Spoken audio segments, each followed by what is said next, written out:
नमस्कार सभी साथियों का, यहाँ समय निकाल कर आने के लिए धन्यवाद। पहले मेरे साथ जो गोपालगंज के हम लोग के साथी हैं, इनका मैं परिचय आपसे करा दूं। मेरे बगल में बैठे हुए हैं बाएं साइड में, यहाँ जिला के अध्यक्ष राधा रमन मिश्रा जी हैं। बगल में हमारे विकास सिंह जी का नाम इसलिए पूछ रहे हैं, विकास सिंह यहाँ के इंजीनियर नेता भी हैं और पश्चिम चंपारण में हम लोग के प्रभारी भी हैं।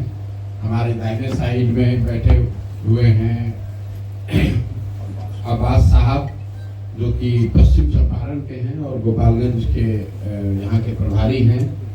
बगल में नियाज साहब हैं, आप लोग इनको जानते ही होंगे, बहुत लंबे समय तक यहाँ राजद के जिला अध्यक्ष रहे हैं और अब हम लोग के साथ हैं। राज्य के स्तर पर बड़े पदाधिकारी हैं, उपाध्यक्ष हैं पार्टी के। उनके बगल में ज्योति जयंती जी हैं, जो कि यहाँ महिला की अध्यक्ष हैं। उससे बगल में एलोरा नंदी जी हैं, जो कि यहाँ की एक शिक्षाविद हैं, स्कूल चलाती हैं और बहुत लंबे समय से हम लोग के साथ जुड़ी हुई हैं। हमारे साथ बाएं साइड में बैठे हुए हैं बीके चौबे जी, एक्स रिटायर्ड ऑफिसर हैं, IAS अफसर हैं और इकाई कोट क्षेत्र से आते हैं। उसके बगल में खड़े हैं फैज अहमद साहब, ये मुख्य प्रवक्ता भी रहे हैं, जदयू के बड़े नेता थे, हमारे साथ बहुत दिन पैदल भी चले हैं। बगल में प्रमोद जी हैं और उनके बगल में फुलेश्वर कानू जी हैं। इधर से कुछ साथी हमारे जो जिला के पदाधिकारी लोग हैं, सामने इनका परिचय मैं आपसे इसलिए करा रहा हूँ कि पिछली बार जब मैं आया था गोपालगंज पैदल चलते हुए, तब तो कोई संगठन नहीं था। अब इन्हीं लोगों के कंधे पर संगठन है यहाँ, तो इन सबका धन्यवाद करना चाहते हैं। और आज 2 साल के बाद मैं गोपालगंज आया हूँ। भोरे में एक छोटा सा हम लोग का कार्यक्रम है, तो भोरे में जाएंगे, वहाँ पर लोगों से मिलेंगे। और बाकी आपके अगर जिला के स्तर के या राज्य के स्तर पे कोई सवाल है तो आप सवाल कर लीजिए। सवाल हम ही से खाली मत कीजिएगा, जन सुराज से जो सारे संबंधित सवाल है तो इन्हीं लोग से कीजिएगा, क्योंकि यही लोग बैठे हैं और यही लोग यहाँ पर चला रहे हैं जन सुराज को। तो सवालों का सिलसिला आप शुरू करें। उससे पहले मैं चाहूंगा कि अगर जिला अध्यक्ष जी है राधा रमन जी या कोई भी साथी अगर कुछ बोलना चाहते हैं तो 2 मिनट समय लेकर बोल सकते हैं। बाकी आपको पहला सवाल है, आप जैसे कोई कुछ बोलना चाहते हैं तो कोई बोलना चाहता है तो ठीक। मेरा पहला सवाल है कि बागेश्वर धाम का पंडित धीरेन्द्र शास्त्री ने भोरे में 5 दिवसीय कार्यक्रम किया था, जिसमें हिंदू राष्ट्र की घोषणा की, और आप भी गोपालगंज जिला में आम सभा करने जा रहे हैं, उसी स्थान को क्यों चुने? नहीं, देखिए, हिंदू राष्ट्र की घोषणा कोई बाबा थोड़े ही न कर सकते। हिंदू राष्ट्र, हम लोग का जो राष्ट्र है वो तो जो इसके फाउंडिंग फादर्स हैं, उन्होंने एक व्यवस्था बनाई है, उसके देश को चलाने के लिए एक संविधान बनाया है और हम लोग का सेकुलर देश है, वैसे ही रहेगा। हम यहाँ से खड़े होकर कुछ भी बोल दें, आप कुछ भी बोल दें, हर लोकतंत्र है, सबको अपना बोलने की सबको आज़ादी है, लेकिन देश को कोई बाबा नहीं चलाते हैं। देश को देश के जनप्रतिनिधि चुने हुए सांसद चलाते हैं। और संसद में तो अभी भी जो हम लोग की जानकारी है, देश सेकुलर देश है और उसको चलाने के लिए एक व्यवस्था बनी हुई है, जिसको हम लोग संविधान कहते हैं। और संविधान की प्रस्तावना में और संविधान की भावना में देश को सेकुलर देश ही, सर्वधर्म सम्मान वाली बात ही है। बाकी कोई बाबा आकर क्या कहता है उसका कोई बहुत महत्व नहीं है। में ही पहला सभा नहीं, भोरे में क्यों की है इसका कोई, जिला के लोगों ने जहाँ पर कहा वहीं पर कर रहे हैं। ये कोई उसके पीछे कोई स्ट्रेटेजिक सोच नहीं है कि भोरे में क्यों कर रहे हैं और बैकुंठपुर में क्यों नहीं कर रहे हैं या कुचाई कोट में क्यों नहीं कर रहे हैं, अथुआ में क्यों नहीं कर रहे हैं। पहले जब पैदल यहाँ चले हैं तो पूरा गोपालगंज ही चले हैं। अब जब वापस आए हैं लोगों ने कहा भैया भोरे में किया जाए तो भोरे में कर रहे हैं। गोपालगंज के MLC है राजीव कुमार, वह जो है भाषण दे रहे थे तो उसमें बोले कि हमने जो चुनाव जीता है 18 करोड़ रुपए की लागत आई। इस पर आप क्या बोलेंगे? अब कुछ नहीं बोलेंगे, इतना ही बोलेंगे। उन्होंने व्यक्तिगत तौर पर क्या कहा उस पर कुछ कुछ नहीं बोलेंगे, लेकिन ये दिखाता है कि बिहार की राजनीति में पैसे का जो प्रभाव है वो किस कदर पिछले 5-10 सालों में बढ़ा है। बिहार में बाकी बहुत कमियां हैं, लेकिन ये एक चीज जो है ये थोड़ा हम लोग इससे बचे हुए थे। मेरा अपना मानना है कि दक्षिण के राज्य जो बहुत तरक्की कर रहे हैं बिहार के मुकाबले, वहां पर राजनीति में पैसे का बोलबाला बहुत ज्यादा है, बिहार, यूपी, मध्य प्रदेश, बंगाल के मुकाबले।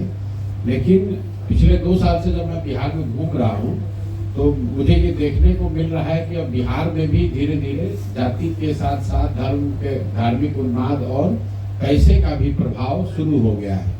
और इसकी शुरुआत मुझे लग रहा है कि निचले स्तर से हुई है। विधायक और सांसद के मुकाबले जो मुखिया का चुनाव है, जो नीचे स्तर के प्रमुख के जो चुनाव हो रहे हैं, जो जिला पार्षद के चुनाव हो रहे हैं, उसमें पैसे का प्रभाव बहुत तेजी से बढ़ा है। जो लोग पुराने यहाँ मुखिया हैं, आप लोग भी समाज में रहते हैं, 2001-2006 तक मुखिया के चुनाव में कोई पैसा खर्च नहीं हो रहा था। लेकिन जो 16 में 21 में मुखिया लोग चुनकर आए हैं, ज्यादातर साथी उसमें बता रहे हैं कि बहुत पैसा खर्च हुआ है। कितना हुआ है उसको लेकर अनुमान लगाया जा सकता है, कई बार आदमी बढ़ाकर भी बताता है। एक बात समझिए, जो चुनाव लड़ता है वो जितना खर्च होता है उससे ज्यादा बताता है। क्यों बताता है? इसलिए कि ताकि वो जो भ्रष्टाचार कर रहा है उसको जस्टिफाई कर सके कि भाई इतना रुपया खर्च हुआ है तो कुछ तो चोरी करेंगे। और जो ये डायरेक्ट इलेक्शन नहीं है, जैसे प्रमुख का चुनाव है, जिला परिषद के चेयरमैन का चुनाव है, या जो जनप्रतिनिधियों के एमएलसी का चुनाव है, तो स्वाभाविक तौर पर जब मुखिया या उनको चुनने वाले लोग बहुत खर्चा करके आएंगे तो वोट देते समय उसकी कीमत भी लगाएंगे। उसमें भी आप देख रहे हैं कि ये पिछले 10 साल की ये घटना, 10 साल पहले यहाँ एमएलसी के चुनाव में करोड़ खर्च करना बहुत बड़ी बात है। और मैं तो 15 में बिहार में मैंने चुनाव कराया है। मुझे लगता है कि मतलब जो आधिकारिक लिमिट है उस पर तो कोई चुनाव नहीं लड़ता है, सच्चाई तो यही है। लेकिन इलेक्शन कमीशन को लोग बताते हैं कि भाई हम 35 लाख में लड़ रहे हैं, 40 लाख में लड़ रहे हैं, लेकिन औसतन उसका 2 या 3 गुना पैसा लोग खर्च करते होंगे। लेकिन 18 करोड़, 20 करोड़, 25 करोड़ रुपया खर्च करते हुए बहुत लोग हमको दिखे नहीं। दावा लोग कुछ भी कर लें, कोई इक्का दुक्का अपवाद हो सकता है। 15 में तो हमने पूरे बिहार का चुनाव देखा है, इतना पैसा खर्च कोई नहीं करता है। अच्छा सर, लेकिन एमएलसी वगैरह का जो चुनाव है, प्रमुख का चुनाव है, जिला पार्षद के चेयरमैन का चुनाव है, वो विशुद्ध तौर पर खरीद फरोख्त का चुनाव हो गया है। और इसीलिए आपको इस तरह की वक्तव्य सुनने को मिल रहे हैं। अच्छा, पटना में बालू कारोबारी की हत्या हो गई, दौड़ाकर गोली मारा गया। भागलपुर में नित्यानंद राय के भांजे की हत्या हो गई, बहन को भी गोली मारी गई। और पुलिस कह रही कि हम काउंटर कर रहे, इससे अपराध रुक जाएगा। अपराध तब रुकेगा जब सरकार का इकबाल हो।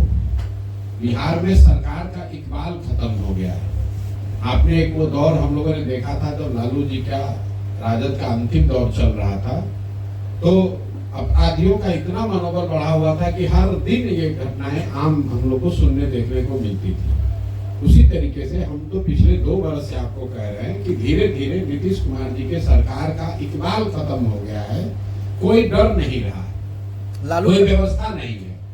और उसको अगर गहराई से आप समझना चाहते हैं कि बिहार में अपराध क्यों बढ़ा, लॉ एंड ऑर्डर इतना खराब क्यों हुआ, अगर आप जाकर आंकड़ों में देखिएगा तो आपको सीधा इसका कोरिलेशन दिखेगा शराबबंदी से।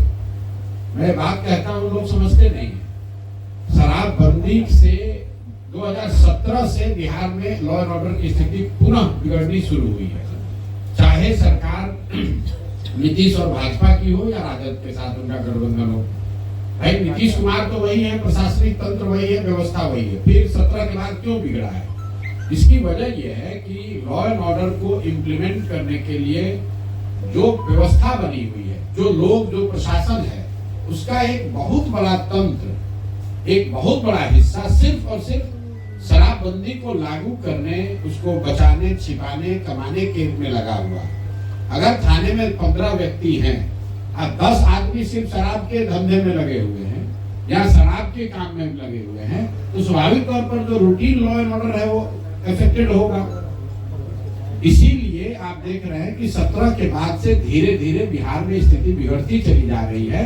तो दोनों बात, एक तो जो पॉलिटिकल लीडरशिप है उसका इकबाल का खत्म हो जाना, तो जो अफसर है वो अपने हिसाब से चला रहा है, तो उसको क्या चिंता है, अगर कुछ गलत हो भी गया तो उसको तो चुनाव फेस नहीं करना है।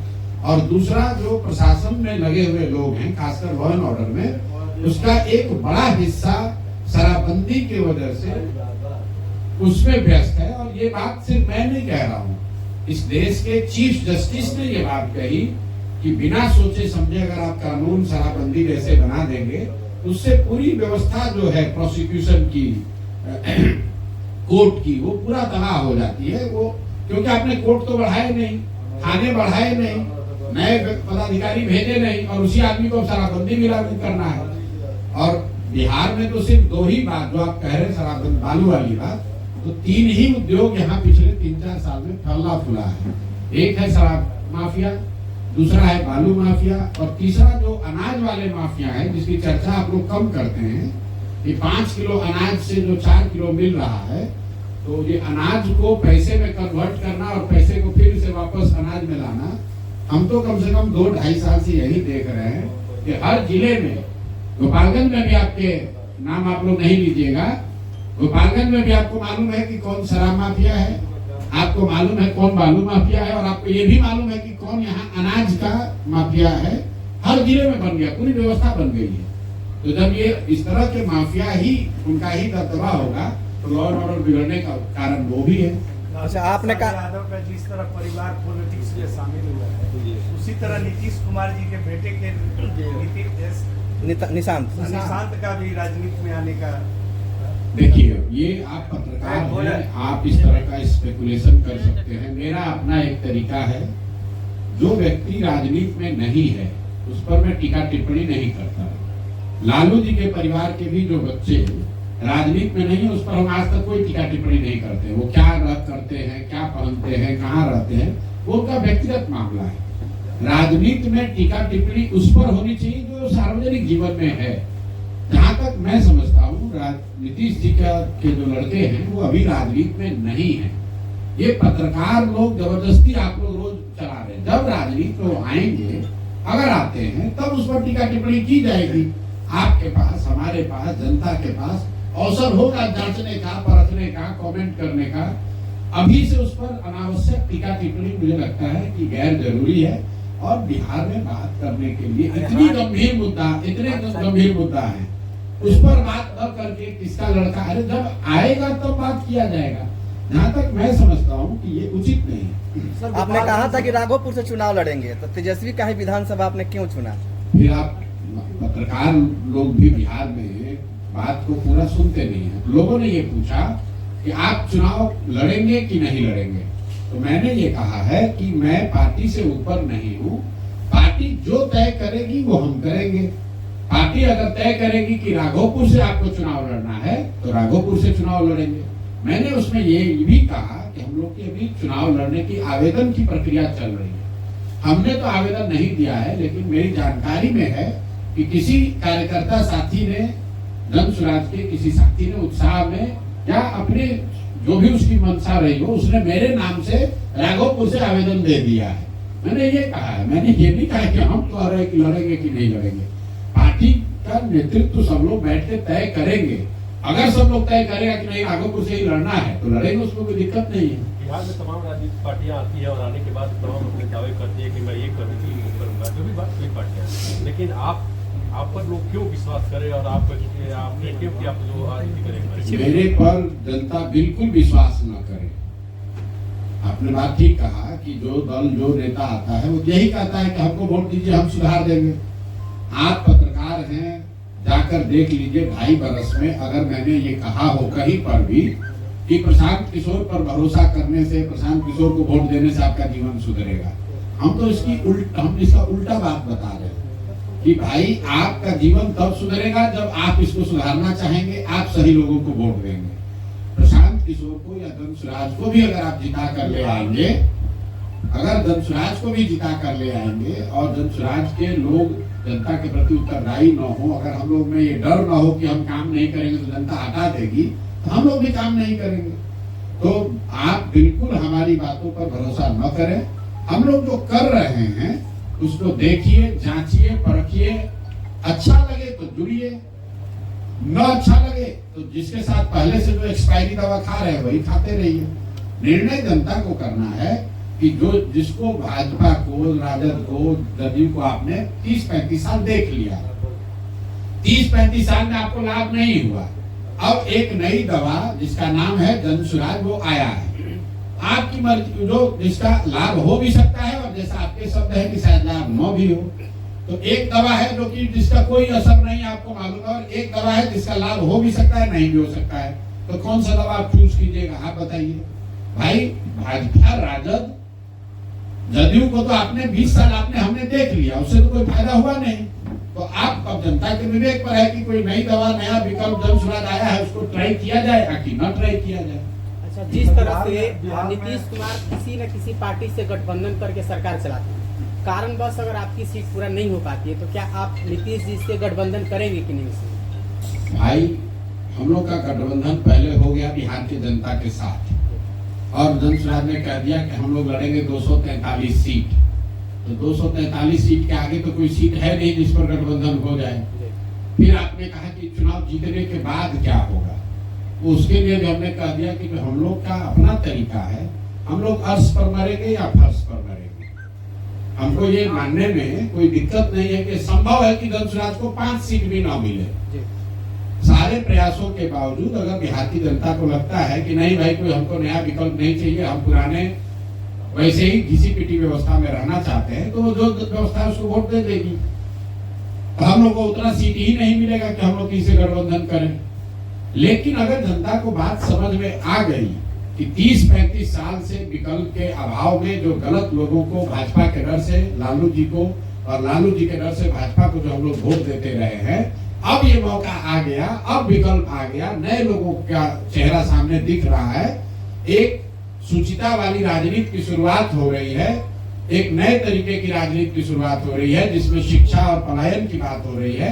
अगर जनता को ये समझ में आ गया तो जन सुराज को इतना सीट जरूर मिलेगा कि हम लोग को गठबंधन करने की जरूरत नहीं पड़ेगी।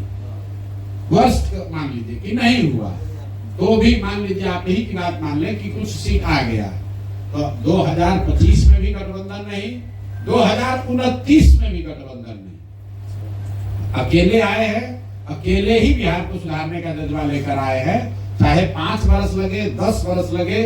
इसकी ईमानदारी और इसकी शुद्धता में न आज कोई आंच आई है, न आगे जब तक मैं हूं तब तक इसकी ईमानदारी और शुचिता में कोई फर्क नहीं आएगा। करने में चाहे इसको 20 वर्ष लग जाए, 10 वर्ष लग जाए, उसमें कोई कॉम्प्रोमाइज का सवाल नहीं है। बिहार सरकार की नाकामियों को आप क्रिटिसाइज करते हैं, लेकिन आपकी पार्टी के इस विधानसभा में कैंडिडेट का कैसे सिलेक्शन होगा? कैंडिडेट का कैसे सिलेक्शन होगा? देखिए, ये तो पहले बिहार में कोई दल है जो कि कैंडिडेट का आवेदन ले रहा है। पहला दल जन सुराज है जो चुनाव से साल भर पहले लोगों का आवेदन हम लोग ले रहे हैं और लोगों को कह रहे हैं कि आप संभावित प्रत्याशी के तौर पर पर्चा, बैनर, पोस्टर लगाकर अपने क्षेत्र में प्रचार कीजिए। और पहला ऐसा दल है जो कह रहा है कि हम जून जुलाई में आपको बता देंगे कि आपका उम्मीदवार कौन होगा। तो जो लोग चुनाव लड़ना चाहते हैं, इसी समाज से निकले हैं, वो अपना दावा रख रहे हैं, जनता के बीच में भी रख रहे हैं, जन सुराज के लोगों के बीच में भी रख रहे हैं। जिसके नाम पर सबकी सहमति बनेगी वो उम्मीदवार बन जाएगा। यहाँ पैसे का कोई खेल नहीं है, टेबल के नीचे कोई पैसा देकर टिकट खरीद नहीं सकता है, जाति के आधार पर टिकट बट नहीं सकता है। जिसको भी क्षेत्र की जनता, हमने पहले कहा है, जन सुराज का स्लोगन है सही लोग, मजबूत लोग नहीं, बालू माफिया नहीं, शराब माफिया नहीं। हमको मजबूत आदमी नहीं चाहिए, हमको सही आदमी चाहिए। जिसको क्षेत्र की जनता सही समझे उसको हम लोग उम्मीदवार बनाएंगे। उसके बाद आप वोट नहीं दीजिएगा तो आप भुगतिएगा और आप फिर रोइएगा कि आपने नहीं दिया। भाई बिहार के लोग, हमारी जो समझ है, 2 बरस से तो यही कह रहे हैं कि भैया हम लोग के पास विकल्प नहीं था, आप बढ़िया आदमी आ गए हैं, आप अच्छे लोगों को टिकट दीजिए, आप विकल्प दीजिए, हम लोग आपके साथ खड़े हैं। कम से कम जनता ने कहा हमसे यही है, तो हमसे जनता ने कहा है तो हमको एक बार तो जनता को मौका, सही आदमी को टिकट देकर देना है। अगर जनता नहीं देगी वोट तो फिर उनसे जाकर पूछेंगे, भाई तुम तो कहे थे कि सही आदमी को वोट दोगे, नहीं दोगे तो फिर जो दुर्गति में जी रहे हो इसी में आगे जीना पड़ेगा। आपने बिहार के हर जिला का इस विधानसभा में आप चुनाव लड़ने जा रहे हैं, तो आप इस विधानसभा का आपका ये जीत का की फैक्टर क्या रहेगा, जीतने का की फैक्टर क्या रहेगा? जीतने का की फैक्टर जो है बिहार में वो ये है कि यहाँ 2/3 से ज्यादा जनता, चाहे वो राजद समर्थक हो, भाजपा समर्थक हो, जदयू समर्थक हो, कांग्रेसी हो, कहीं ना कहीं उन लोगों ने ये मान लिया है कि हमें बदलाव चाहिए। बिहार में आप लोग भी पत्रकार हैं, बदलाव होना चाहिए, कुछ नया होना चाहिए, इसको लेकर तो हर जगह सहमति है। अब वो जन सुराज होना चाहिए कि नहीं होना चाहिए, इस पर बहस हो सकती है। लेकिन बिहार में 35 साल से लालू नीतीश भाजपा की जो सरकार चल रही है, इससे अलग कुछ होना चाहिए, जहां शिक्षा और पलायन की बात होनी चाहिए, बिहार में भी तरक्की होनी चाहिए, भ्रष्टाचार रुकना चाहिए। इसको लेकर तो पूरे बिहार में एक तरह से एक मत है लोग। तो की फैक्टर यही है कि लोगों की राजनीतिक बंधुआ मजदूरी, विकल्प के अभाव में गलत लोगों को वोट देने की जो परिपाटी बन गई है, मजबूरी बन गई है, उससे निकलने का जन सुराज रास्ता दे रहा है। और मेरा विश्वास है कि जनता को ये बात समझ में आएगी। आप उम्मीदवारों की घोषणा होने दीजिए, आपको एक तरफा जन सुराज के लोग ही हर जगह दिखेंगे। आपने पूरे बिहार में बिल्कुल 1 घंटा के अंदर कर देंगे, इसमें कोई इफ बट किंतु परंतु नहीं है, कोई वोट का इसमें राजनीति नहीं है, शराबबंदी का जारी रखने का कोई आधार नहीं है। पहली बात की शराबबंदी बिहार में लागू है ही नहीं है। आप जितने पत्रकार बंधु हैं, आप बताइए कि शराबबंदी आपके जिले में लागू है? घर घर में शराब बिक रहा है, तो किस शराबबंदी की बात कर रहे हैं? आप उस शराबबंदी का सवाल पूछ रहे हैं कि क्या शराब का होम डिलीवरी आप रुकवा दीजिएगा? तो हम आपको कह रहे हैं हाँ, शराब की होम डिलीवरी रुकवा देंगे, उसके जगह कुछ रेगुलेटेड दुकान खुल जाए, दुकान से शराब बिके, जिसको लेना है वो ले, पैसा दे, टैक्स भरे। क्योंकि ये जो दुकान बंद, शराबबंदी के नाम पर दुकान बंद हो गई और होम डिलीवरी चालू हो गया, इससे घर घर शराब बिक रही है, बच्चों का जीवन खराब हो रहा है। और बिहार सरकार का गरीब जनता का 15 से 20 हजार करोड़ रुपए का सालाना नुकसान हो रहा है। ये पैसा जा कहाँ रहा है? ये पैसा जा रहा है यहाँ के भ्रष्ट नेताओं के पास, ये जा रहा है यहाँ के भ्रष्ट शराब माफिया के पास। तो आप बताइए कि 15-20 हजार करोड़ रुपया जो बिहार की जनता का है, वो पैसा शराब के माफिया के पास जाए, ये कौन सा नियम होना चाहिए? और जिन महिलाओं के नाम पर इसको लागू किया गया है, सबसे ज्यादा प्रताड़ित तो महिलाएं हैं। 1.25 लाख से ज्यादा लोग, आप अपना आंकड़ा जाकर देख लीजिए, 1.25 लाख से ज्यादा लोग आज भी शराबबंदी कानून के तहत जेल में हैं। और जो जेल में है वो ज्यादातर लोग गरीब, अति पिछड़ा, दलित, मुस्लिम परिवार के लोग हैं, जिनके पास केस लड़ने का, बेल बॉन्ड भरने का पैसा नहीं है। तो किसकी मदद के लिए ये कानून बनाया गया? आपने जिस तरह पूरे बिहार के हर जिले में दौरा किया, उसी तरह से कांग्रेस भी कन्हैया कुमार के नेतृत्व में जन यात्रा शुरू की है। क्या वह जमीन अपना तलाश कर रही है? नया प्रदेश अध्यक्ष भी लाया गया है। बहुत अच्छी बात है, कांग्रेस बड़ा दल है, उनको प्रयास करना ही चाहिए। आश्चर्य की बात यह है कि 40 वर्ष उनको लग गया ये जानने समझने में। भाई कांग्रेस तो 1985 में बिहार को में रूलिंग पार्टी थी, तो 85 से 2025 मतलब 40 वर्ष हो गया। 40 वर्ष के बाद ही सही, अगर हम लोग के प्रयास से कांग्रेस जग जाए या कोई दूसरा दल जग जाए, यही तो ताकत हम आपको बता रहे हैं कि जन सुराज के आने से बिहार नहीं सुधरेगा। जन सुराज के आने से यहाँ लोकतंत्र जिंदा होगा, सारी पार्टियों पर यह दबाव होगा कि हम काम नहीं करेंगे तो हमको जनता वोट नहीं देगी। तो कांग्रेस भी सजग होगी, राजद भी सजग होगा। राजद भी मुसलमानों को जो बंधुआ मजदूर समझता है वो नहीं समझेगा। नीतीश भाजपा भी हिंदू समाज के जिन लोगों को अपना बंधुआ मजदूर समझते हैं कि लालू के डर से हम ही को वोट देगा, वो लोग भी डरेंगे। तो ओवरऑल बिहार का फायदा होगा। जनसुराज करे ना करे, जनसुराज के इस प्रयास से बिहार के लोगों का, बिहार की व्यवस्था का सुधार होना ही होना है। क्योंकि सब राजनीतिक दल जब कंपटीशन होगा तो सारे राजनीतिक दल सजग होंगे, सब लोग प्रयास करेंगे, सबके कार्यकर्ता जमीन पर उतरेंगे। तो अगर राजनीतिक दलों के कार्यकर्ता, नेता जनता के बीच में जाते हैं तो फायदा तो जनता का है, बिहार की जनता का है। अच्छा, आखिरी सवाल, लालू फैमिली पर ईडी कार्रवाई को किस रूप में आप देखते हैं? लालू फैमिली पर ईडी कार्रवाई और सीबीआई कार्रवाई कोई पहली बार तो हो नहीं रहा है। पिछले 30-40 सालों से लालू जी का जेल और कोर्ट से बराबर का ही नाता है, आते जाते रहते हैं। अब उन पर जब केस है तो केस में एजेंसी उनको घेरेगी। दो बात है, जो उनके समर्थक हैं वो कह सकते हैं कि भाई उन पर सरकार उनको परेशान कर रही है। तो आपको ये पूछना चाहिए कि भाई लालू जी के जब यूपीए की सरकार थी, लालू जी की सरकार थी, तब भी सीबीआई उनको पकड़ कर ले गई थी, तब भी सीबीआई उन पर केस कर रही थी। जब पहली बार लालू जी पर चार्जशीट हुआ उस समय तो देवगौड़ा जी प्रधानमंत्री थे, लालू जी के बनाए हुए सरकार के दौरान ही उन पर सीबीआई ने एक्शन लिया था। तो ये चारा घोटाला से जो दौर शुरू हुआ है पिछले 30-40 सालों से लालू जी पर इस तरह की कार्रवाई या उनसे जुड़े हुए लोगों पर होती रही है।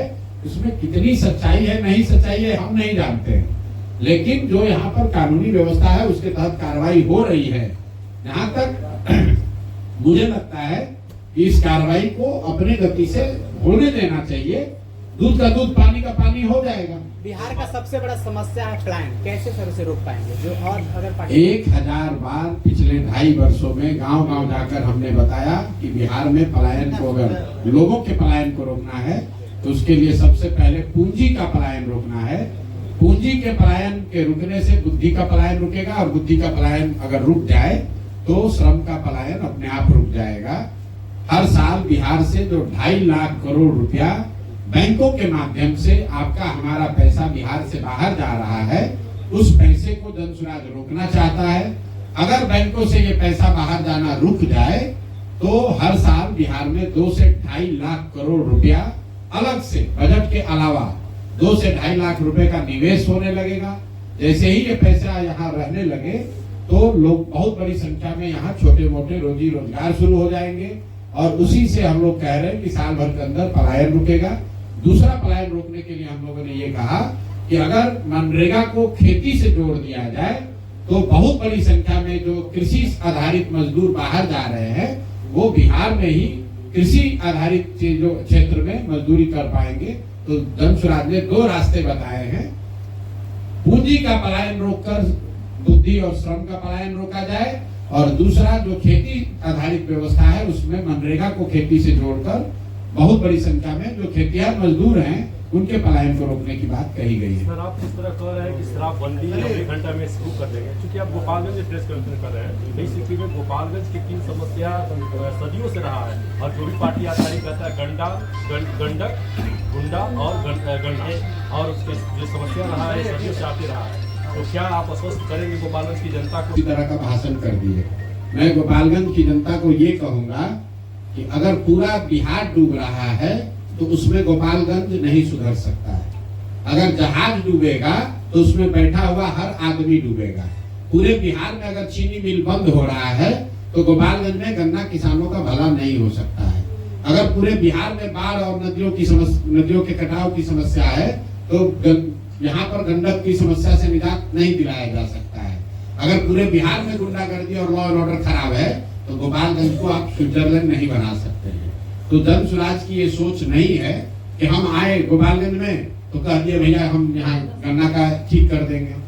जो बात हम लोग बता रहे हैं कि जब तक बिहार की स्थिति नहीं सुधरेगी तब तक गोपालगंज की भी स्थिति नहीं सुधरेगी, सिवान की भी नहीं सुधरेगी, चंपारण की भी नहीं सुधरेगी। ऐसा तो है नहीं कि सिवान बहुत अच्छा चल रहा है और गोपालगंज खराब है। ऐसा तो है नहीं कि चंपारण में चीनी मिल बढ़िया चल रहा है और गन्ना किसान गोपालगंज में परेशान है। लेकिन इसके साथ साथ जब हम लोगों ने पदयात्रा की है तो ये भी कहा कि एक बिहार को सुधारने का मैप है, साथ साथ गोपालगंज नहीं, गोपालगंज के 200 से ज्यादा अलग अलग प्रखंडों का योजना बनाकर जारी करने की बात कही है। आप पूरे गोपालगंज की बात कर रहे हैं, यहाँ पर अंतर्राज्यीय बस अड्डा बनना चाहिए, इसकी भी बात करनी है। और जो गंडक के कटाव का मामला है, बाढ़ का मामला है, उसकी भी बात करनी है। आप जल जमाव की जो यहाँ समस्या है उसकी बात आप नहीं कर रहे हैं। गोपालगंज में आधा अगर पंचायत बाढ़ से प्रभावित है तो करीब करीब आधा पंचायत में जल जमाव की भी तो समस्या है। ऐसा तो नहीं है कि यहाँ 2 चीनी मिल जो चल रहा है वहां पर भी जो उस गन्ने के तौल में जो चोरी हो रही है उसका तो आप सवाल नहीं उठा रहे। जो यूपी के मुकाबले यहाँ कम पैसा गन्ने को मिल रहा है, गन्ने के उत्पादकों को मिल रहा है, उसकी बात आप नहीं कर रहे हैं। जो गन्ने की 3 क्वालिटी है और वो 3 क्वालिटी में कैसे मिल मालिक जबरदस्ती आपको वो गन्ना उपजाने पर मजबूर कर रहे हैं जिसमें कीड़ा ज्यादा लग रहा है। हम तो गांव-गांव जाके ये समस्याओं को हमने देखा है। हमको पत्रकार वार्ता में आके जानने की जरूरत नहीं है, हर पंचायत का ये समस्या बताया गया है। मुझे लगता है कि गन्ने का जो ये किस्म है, जो 3 जो श्रेणी है, वो तो सबसे बड़ी समस्या किसानों ने मुझे वो बताया कि जो किसान यहाँ गन्ना उपजाता था उसको हटाकर मिल वाले कह रहे हैं कि तुम हमारा वाला उपजाओ, ग्रेड ए वाला, और उस ग्रेड ए में इतना ज्यादा कीड़ा लग रहा है कि उस बेचारा ऐसे ही नुकसान हो रहा है। वही हाल है तो यहाँ पर सबसे बड़ी चोरी तो यहाँ पर तौल में है, गन्नों के गन्ना के तौल में जो चोरी है वो माफिया की तो बात ही नहीं कर रहे हैं आप लोग।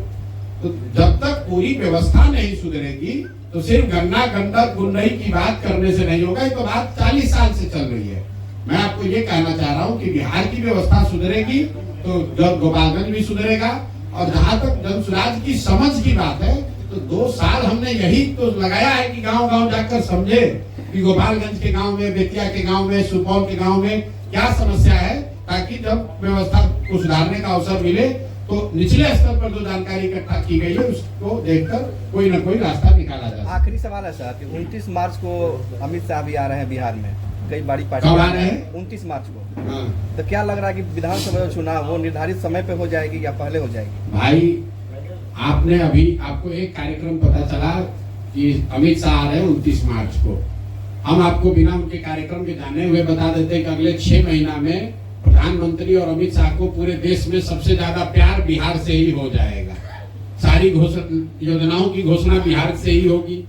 बजट अब बिहार के लिए ही बनेगा। किसान निधि का बटन जो प्रधानमंत्री को दबाना है वो भी आके बिहार से दबाएंगे। अब नवंबर के बाद फिर अगले चुनाव तक भूल जाएंगे। तो इसमें नई बात क्या है? अमित शाह बिहार के बारे में कितना सूचित है, कितना जानकारी है। जब वो आएंगे तो आप लोग पत्रकार वार्ता कीजिएगा। हमसे तो आप सवाल पूछ रहे हैं, अमित शाह से पूछिएगा गोपालगंज आ रहे हैं कि कहाँ आ रहे हैं? पटना आ रहे हैं। पटना आ रहे हैं। चलिए पटना आ रहे हैं तो पटना के पत्रकारों को पूछिएगा कि कितना बिहार में जिला है, यही बताइए। कई गो जिला है ये बताइए। बिहार में अभी बीपीएससी के बच्चों पर लाठी चली तो अमित शाह कहाँ थे? गुजरात में अगर किसी बच्चे पर लाठी चल जाए तो प्रधानमंत्री और गृह मंत्री वहां तुरंत पहुंच जाएंगे। गुजरात में एक दिन बाढ़ आता है, पूरा केंद्र सरकार वहां जाकर बैठती है। बिहार में हर साल बाढ़ आता है, कोई सुध लेने नहीं आता है। आपने अमित शाह मोदी का कोई बयान सुना? आप यहाँ चीनी मिल पर कुछ बोले? यहाँ के बिहार के लोग जो जाकर गुजरात में मजदूरी कर रहे हैं उस पर बोले जरा अमित शाह? अमित शाह जी से इतना मैं आग्रह करूंगा कि जो गुजरात में बिहार के लड़के गए हैं मजदूरी करने, जितना मजदूरी गुजरात के लोगों को मिल रहा है उतना ही मजदूरी खाली आप बिहार के लड़कों को दिलवा दीजिए। फैक्ट्री तो आप जीवन भर लगा नहीं, आप लोगों से 12 साल हो गए। जितनी मजदूरी गुजरात के बच्चों को मिल रही है गुजरात के फैक्ट्रियों में, उतनी ही मजदूरी आप खाली बिहार के बच्चों को दिलवा दीजिए उन्हीं फैक्ट्री में। गुजरात के लोगों को मजदूरी मिल रहा है 20,000 और बिहार के गरीब बच्चे जाकर उसी फैक्ट्री में 12,000 रुपए में काम कर रहे हैं। आपको हमारी बात पर भरोसा नहीं है? आप चलिए सूरत में, एक अकेले सूरत में 5 लाख से ज्यादा बिहार का बच्चा मजदूर है। चलिए मौरबी का जितना सिरेमिक फैक्ट्री है, इसी गर्मी में हम लोग यहाँ बैठे, बाहर धूप लग रही है, इसी चिलचिलाती गर्मी में मौरबी के जितने सिरेमिक फैक्ट्री हैं उसमें सब बिहार के बच्चे मजदूरी कर रहे हैं। अमित शाह उनके लिए कुछ कर दे भाई। बिहार में नहीं करा पा रहे, गुजरात में करा दो। वोट लेने की बात होगी तो सबको बिहार याद आएगा। आपने कहा अभी कांग्रेस वाले कुछ कर रहे हैं। आप लोग कोई पत्रकार ये नहीं पूछ रहे हैं कि कांग्रेस के एक नए अभी मुख्यमंत्री बने हैं तेलंगाना में, नाम है रेवंत रेड्डी। 2 वर्ष पहले अभी मुख्यमंत्री बने हैं, जुमा 2 वर्ष हुआ है। तो मुख्यमंत्री बनने के बाद उसने कहा, उस आदमी ने, कि बिहारियों का डीएनए है मजदूरी करने वाला। मतलब बिहार के लोग पैदा ही हुए हैं मजदूरी करने के लिए। रेवंत रेड्डी के शब्द हैं। जो भी कांग्रेस के नेता यहाँ आ रहे हैं जरा उनसे ये पूछिएगा तो भाई तुम्हारा यही सोच है? मतलब हम लोग जब मजदूरी करने के लिए ही पैदा हुए हैं तो काहे के लिए यहाँ यात्रा कर रहे हो? क्यों वोट मांगने आ रहे हो? तेलंगाना में ही वोट मांग कर बना लो सरकार। वोट हम लोग से मांगोगे और हम लोग से कह रहे हो कि बिहारी मजदूरी करने के लिए पैदा हुआ है, और आप जरा पूछे तो कोई कन्हैया कुमार, कोई राहुल गांधी, किसी ने अगर रेवंत रेड्डी के खिलाफ एक शब्द कहा हो तो दोनों बात कैसे होगा भाई? आपका मुख्यमंत्री हैदराबाद में बैठकर बिहारियों को गाली दे रहा है, कार्यकर्ता नहीं, वहां का मुख्यमंत्री है, बिहारियों को कह रहा है कि पैदा ही हुआ है मजदूरी करने के लिए, और उसी दल का नेता आकर बिहार में वोट मांग रहा है और आप लोग सवाल भी नहीं करते। ठीक है भैया, बहुत बहुत धन्यवाद। एक लास्ट क्वेश्चन था। इतना